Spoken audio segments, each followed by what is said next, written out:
नमस्कार दोस्तों, स्वागत है आपका आपके YouTube चैनल कर स्टडी IQ में। आज हम 25 अगस्त 2020 की नेशनल करंट अफेयर करेंगे, जो आने वाले दिल्ली पुलिस एग्ज़ाम और ऑल गवर्नमेंट एग्ज़ाम के लिए अति महत्वपूर्ण है। इस वीडियो की PDF वीडियो के नीचे डिस्क्रिप्शन में मिलेगी। और आज का पहला प्रश्न है, हाल ही में भारत सरकार द्वारा किसको भारत के नए चुनाव आयुक्त के रूप में नियुक्त किया गया? प्रश्न योगेश धनवाल, राजीव कुमार, धर्मेंद्र सिंह, उपरोक्त सभी। इसका सही आंसर है राजीव कुमार को। भारत सरकार द्वारा राजीव कुमार को भारत के नए चुनाव आयुक्त के रूप में नियुक्त किया गया है। उनकी नियुक्ति चुनाव आयुक्त का पदभार ग्रहण करने की तिथि से प्रभावी होगी। उनकी नियुक्ति अशोक लवासा के स्थान पर की गई है, जिन्होंने हाल ही में राष्ट्रपति को अपना इस्तीफा सौंप दिया था। राजीव कुमार झारखंड केंद्र के 1984 बैच के IAS अधिकारी हैं। उन्हें जुलाई 2019 में वित्त सचिव के रूप में नियुक्त किया गया था और अपने कार्यकाल के दौरान उन्होंने 10 सार्वजनिक क्षेत्र के बैंकों को 4 में विलय करने में प्रमुख भूमिका निभाई थी। इसके अलावा उन्होंने कार्मिक मंत्रालय में स्थापना अधिकारी के रूप में भी कार्य किया है। मेरा अगला प्रश्न है, हाल ही में किसने विश्व स्नूकर चैंपियनशिप 2020 का खिताब जीता है? प्रश्न Viswanathan Anand, Ronnie ओसुलिवान, Naomi Osaka, इनमें से कोई नहीं। इसका सही आंसर है रॉनी ओसुलिवान को। रानी ओसुलिवान ने क्रेन विल्सन को 18-8 से 21 स्कोर से हराकर वर्ल्ड स्नूकर चैंपियनशिप 2020 जीत ली है। उन्होंने शेफील्ड के क्रूसिबल थिएटर में अपने छठे विश्व चैंपियनशिप खिताब को जीता है। इस जीत के बाद रोनी ओसुलिवान अब रेडन 1978 की 45 वर्ष में जीत के बाद विश्व स्नूकर चैंपियनशिप के सबसे पुराने विजेता बन गए हैं। साथ ही वह पिछले साल के चैंपियन जून ट्रम्प के बाद विश्व रैंकिंग में दूसरे स्थान पर पहुंच गए हैं। हमारा अगला प्रश्न है, हाल ही में किस राज्य की छतरपुर पुलिस द्वारा राज्य में कोरोना महामारी के दौरान एक संकल्प बुजुर्गों के नाम नामक अभियान चलाया जा रहा है? प्रश्न मध्य प्रदेश, महाराष्ट्र, राजस्थान, बिहार। इसका सही आंसर है मध्य प्रदेश।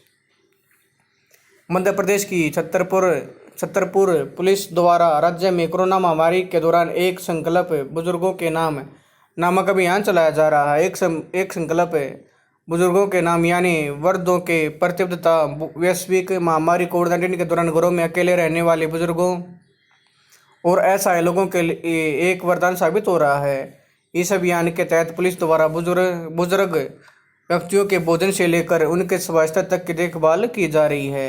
यह अभियान मध्य प्रदेश पुलिस के आदर्श वाक्य यानी देशभक्ति जनसेवा के अनुरूप चलाया गया है। मध्य प्रदेश के मुख्यमंत्री हैं शिवराज सिंह चौहान, इसके राज्यपाल आनंदीबेन पटेल। हमारा अगला प्रश्न है, हाल ही में किसके द्वारा स्विट्जरलैंड के हेल्प लॉजिस्टिक्स के साथ एक समझौता ज्ञापन पर हस्ताक्षर किए गए? प्रश्न IIM कोझिकोड, IIT दिल्ली, एशियाई विकास बैंक, इनमें से कोई नहीं। इसका सही आंसर है IIM कोझिकोड के भारतीय प्रबंधन संस्थान IIM कोझिकोड द्वारा स्विट्जरलैंड के हेल्प लॉजिस्टिक्स के साथ एक समझौता ज्ञापन पर हस्ताक्षर किए गए हैं। दोनों संस्थाओं के बीच साझेदारी भारत और इस क्षेत्र में परामर्श सेवाएं प्रदान करने के साथ साथ संयुक्त राष्ट्र निकायों, सरकारी संस्थानों और गैर सरकारी संगठनों जैसे मानवीय समुदाय को लॉजिस्टिक्स पर प्रशिक्षण प्रदान करने के लिए की गई हैं। यह साझेदारी मानवीय लॉजिस्टिक्स मामलों पर क्षेत्रीय ज्ञान में सुधार लाने की दिशा में भी काम करेंगी, क्योंकि दोनों इकाइयां एक साथ ऐसी गतिविधियों को अंजाम देंगी जो आपूर्ति श्रृंखला को आकार देने के प्रयासों को एकीकृत करती हैं, जो मानवतावादी संकट के दौरान मानवता को लाभान्वित करती हैं। हमारा अगला प्रश्न है, हाल ही में किसके द्वारा ग्रीन डिपॉजिट प्रोग्राम शीर्षक कार्यक्रम शुरू किया गया? DRDO, HSBC India, IIT Madras, उपयोग सभी। इसका सही आंसर है HSBC इंडिया।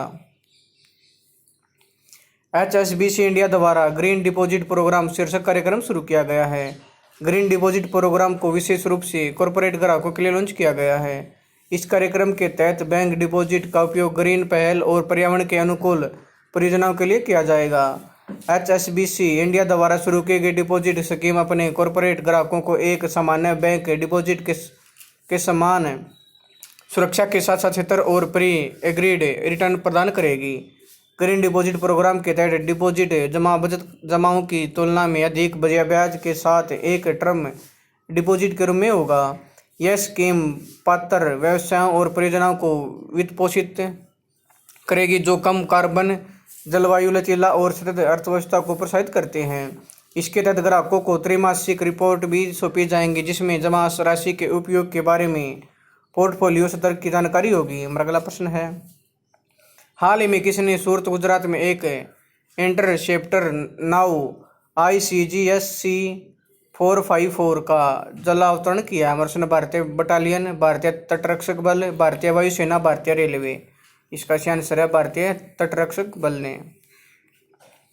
भारतीय तटरक्षक बल ने सूरत गुजरात में एक इंटरसेप्टर नाउ ICGS-C 454 का जलावतरण किया है। इंटरसेप्टर बोट ICGS-C 4x4 का निर्माण लार्सन एंड टूर्बो द्वारा किया गया है और इसकी अधिकतम गति 45 समुद्री मील अथवा 83 किलोमीटर प्रति घंटा है। हाल ही में लॉन्च की गई इंटरसेप्टर बोट ICGS-C 4x4 एक 27 मीटर लंबी नाव है और इसे 500 समुद्री मील की दूरी रेंज पर उत्कृष्ट शिपिंग गतिशीलता और अक्षमता के साथ सशक्त बनाया गया है।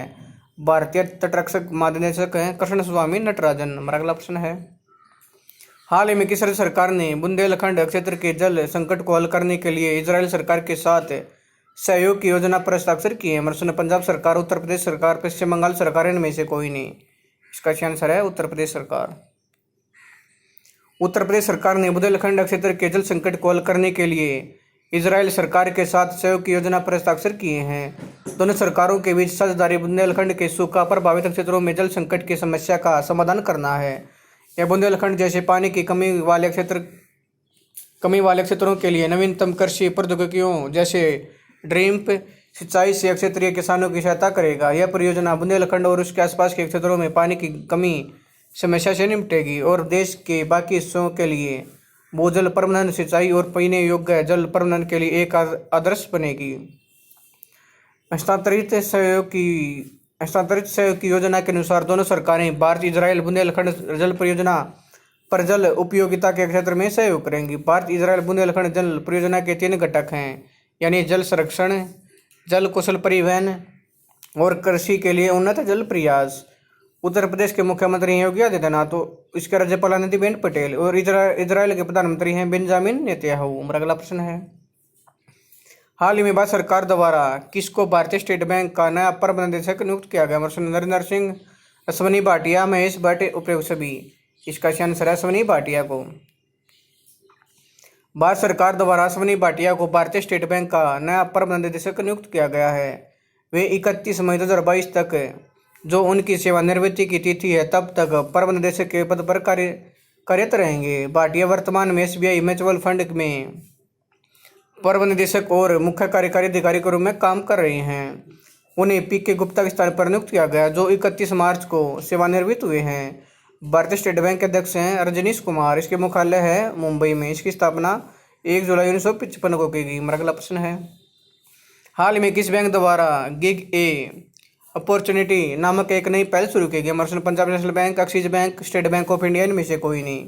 इसका सही आंसर है एक्सिस बैंक। एक्सिस बैंक द्वारा गिग ए अपॉर्चुनिटी नामक एक नई पहल शुरू की गई है। इस पहल का उद्देश्य कुशल प्रतिभाओं को आकर्षित करना है जो देश में कहीं से भी अथवा दूर दराज से बैठे बैंक के साथ काम कर सकें। इस भर्ती मॉडल में 2 वर्किंग पैटर्न शामिल हैं, एक पूर्णकालिक स्थायी नौकरी और दूसरा परियोजना की अवधि पर आधारित है और जो अस्थायी होगी।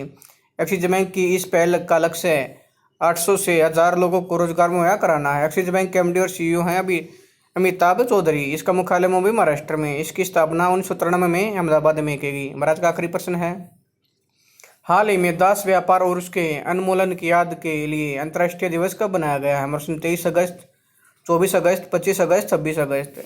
इसका सही आंसर है 23 अगस्त को।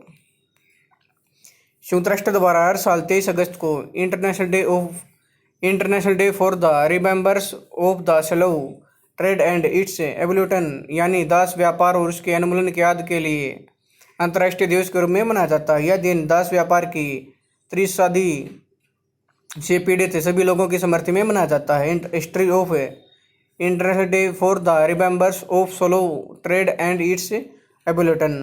यूनेस्को द्वारा ट्रांसएटलांटिक दास व्यापार को यादगार बनाने के लिए इस दिन को बनाए जाने का फैसला किया गया था।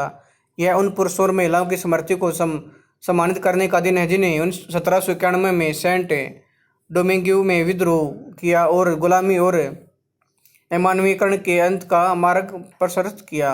यह घटना 22 और 23 अगस्त 1791 की रात को सेंटो डोमिंगो में हुई थी, जो वर्तमान में हैती और डोमिनिकन गणराज्य है, जिसमें विद्रोह की शुरुआत हुई थी, जिसने ट्रांसएटलांटिक दास व्यापार के उन्मूलन में महत्वपूर्ण भूमिका निभाई। यह दिन पहली बार कई देशों में, विशेष रूप से 23 अगस्त 1998 को हैती में, 23 अगस्त 1999 को सेनेगल के गोरो में बनाया गया था। यूनेस्को का मुख्यालय पेरिस, फ्रांस में। इसके प्रमुख हैं एंड्रे एंजोले। इसकी स्थापना 16 नवंबर 1945 को की गई। दोस्तों, अगर आपको यह वीडियो पसंद आए तो आप मेरे यूट्यूब चैनल करिश्ट डे को लाइक करें, इस चैनल को सब्सक्राइब करो, इसके बेल आइकन को दबा दें ताकि आने वाली हर एक वीडियो का नोटिफिकेशन अपने पे मिलता रहे। धन्यवाद दोस्तों।